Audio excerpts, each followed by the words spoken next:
Hey y'all, hope you're doing good today. So, I have had just moments of inspiration over the past couple of days. And this is sort of like, I view it like when your car dies. Or maybe your battery's, kind of on its way out. And when you try to start it up, it will kind of sputter and not fully get cranked, right? Okay, it's kind of like that. Y'all know I have been in a creative slump for some time because I haven't, for whatever reason, felt that influx of inspiration, which I have previously perceived as coming from God. And so it's really bothered me. As you know, I've made several videos about it because it has felt to me like God has been quiet. And what's happening lately is that I'm having these little sparks, these little moments of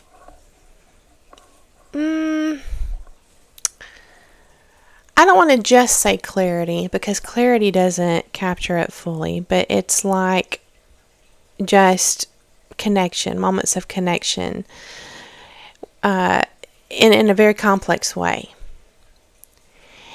And it feels like I can make a video on each little connecting point. Okay? And what happens is, as these are starting to come in, they're trickling in, sort of, you might say, I'm piecing together how all of them tie together for a message for you. And then I get busy.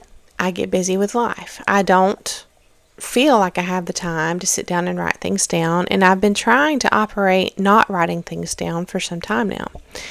And it worked for a while. But what happens is I just get busy, and then I'm still holding on to these things in my mind, but then I get new things come in.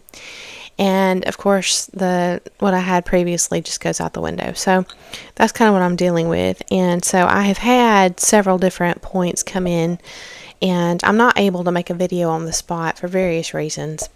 And so I'm just going to share what comes to me in the moment today and hope that some of those things will resurface once again, for whatever message needs to flow through me to you. Okay, so here we go.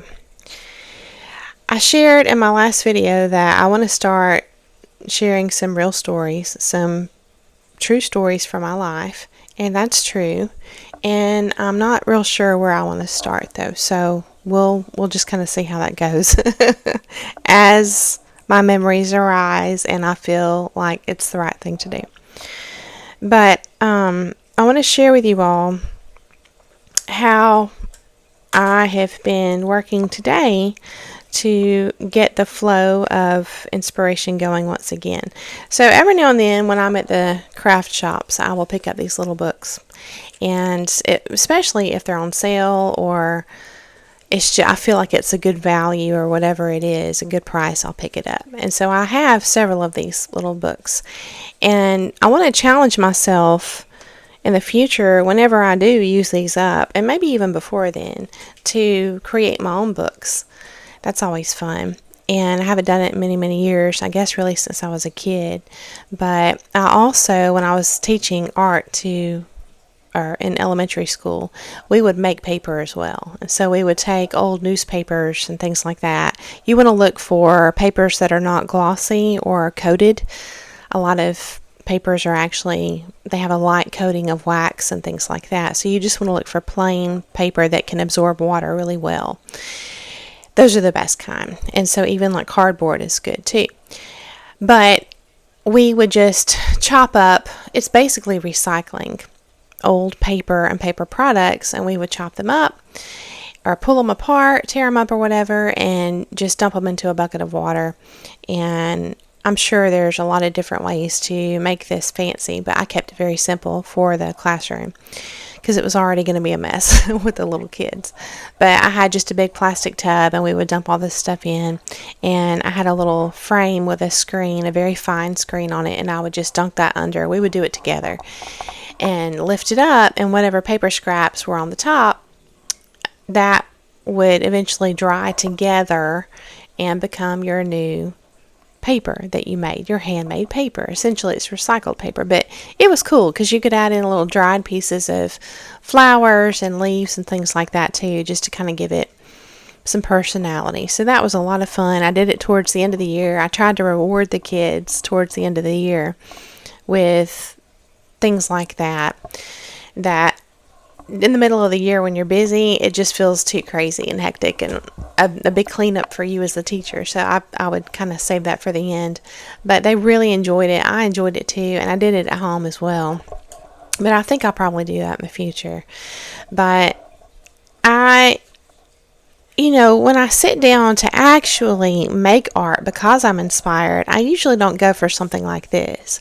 I go for something more like my canvases, right? Or a big watercolor paper, things like that. I think bigger. And these little small books get overlooked. So today, I had no inspiration whatsoever, and I was kind of, dwelling on some hard things. And I feel like the spotlight's on me again, so hang on a second. I don't know if that's better or not, but so I picked it up, and when I got out I have a little small kit here, and I'll show you a picture at the end, or maybe I'll drop it in right here. But this is so handy. It's just these three little small plastic containers, and the handles flip up to lock into the one that you place on top. So they're stackable, and they can lock together. But this is like a little mini portable art station, and I've just got watercolor pencils in here, markers, paint markers. I love paint markers that have a paintbrush end or tip on there. I have my little mini travel watercolor set in here. I've got brushes. I just today cut up a kitchen sponge to use, and you can color this with watercolor pencils. You can wet it, color it with watercolor pencils, and then it can become sort of a stamp pad if you have stamps. And I've got my just all kind of different things in here. Art tape and all sorts of things. So I just got that out, and I challenged myself to be limited. And if you ever want to try to jumpstart your creativity, challenging yourself with limits, if you happen to have a lot of different things, is a really great way to go. It's a really great avenue to take. And so, because here's what I did. I sat down with my book and my little container, and I thought, okay, I went through all the different things I could create with what I had. And none of them really piqued my interest because it was just the standard stuff. Yeah, I could draw. I could sketch. I could color. I could do some watercolors, things like that. I could add in my stamps and all that, but I wanted to try something new.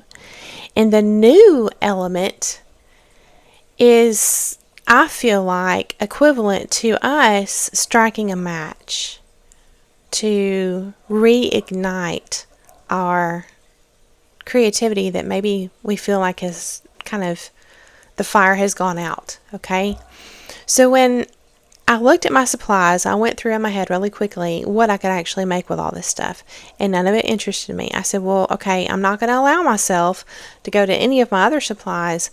I'm just going to have to get creative. It's like a way to force yourself into creativity, to think outside the box. So fortunately, I have some ideas that I would equate to seeds that other beautiful people have planted in my mind, okay? But I did nothing with them for some time. But they were there. And today happened to be the day that, is it called germinating? The seeds, I feel like, started to sprout. Some action started with those seeds. And so I took some inspiration from these very creative people, And I went outside and I picked up just some random things. I've got a Japanese maple outside, and the leaves are, it's been so dry down here in the southeast over the last few months that a lot of the leaves have just kind of dried and shriveled up. They look burnt, actually. And I know the sun can be scorching at times for sure, but I think the drought really is what did it. But I was able to find this one leaf, and I haven't used it yet. And I like the fact that it has a hole in it. It's not perfect, you know. It's just going to give your artwork character, but you can use a marker and color this. You can use your sponge and add some watercolor pencils. You can just use an ink pad or whatever you have, and then you can press your little treasures that you find from nature onto those things and then onto your paper. Okay, so I got that. I got these little, I don't even know what kind of plant this is. It's really low to the ground. It's very small, but I just picked a little piece of that. And this is, I forget what you call this. These are in the stores in the fall. They come in all different colors. I can't think. I'm just drawing a blank right now. And there's another few pieces too I can't find at the moment. But so I really had a good time playing with those today. But what I want to share with you is that I think that we have to give hard things their due time. And with that, the challenge part for us is to sit with those hard things and feel all the feelings. Feel them. Allow the hard feelings to come and sit with it. And I think that by doing that, even though you may not want to be feeling negative, see, I think that it's a whole lot healthier to do that and to just let, even the tears come or to flow, whatever. I think that's a whole lot healthier than pushing these things away. And healing really is, no matter what it is, it's in your own time, and it's not something that I think we should impose another person's expectations onto us. It's just not that kind of situation. And so, because nobody else, no matter if you've shared your story or not or whatever, literally nobody else has ever walked in your shoes and experienced things firsthand from your perspective. That's only you. So I think that supporting ourselves by not pushing away hard feelings and by giving these things the time that they need, that's a way to honor ourselves and what we've been through. And I think that going through this process of honoring that and not trying to force ourselves into a place of happiness and positivity right away, I think that honoring ourselves in that way ultimately results in feeling better because we know that we've done that for ourselves. We know that we spent the time that we needed to sit with those feelings and honor those feelings, So that part of honoring and sitting with the hard things has to come first before we can feel better. And I think that I've mentioned this many, many times. There's a hierarchy of needs. I believe it's Maslow's hierarchy of needs online. You can look it up. But there has to be a sense of safety first and well-being and even a sense of belonging. All these critical foundational parts that have to be in place before we can start to feel creative, right? And I think that, again, people say this a lot, but healing is not linear. It's up and down and circular and all over the place, valleys and mountains and all this stuff. And so I just wanted to drop in for a few minutes today and share that because life is messy and even healing is messy, we can honor ourselves by meeting ourselves, our feelings, and the messiness where we are, even in things like our art.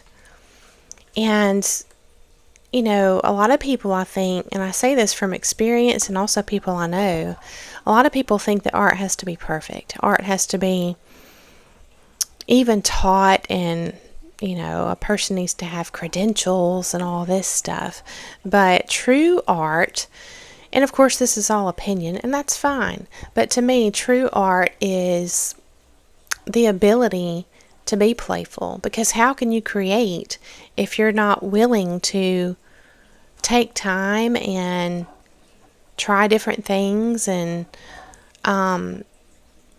it's a process, but I've always been one to appreciate art for art's sake, not for a particular outcome that tries to meet any kind of standards of perfection, right?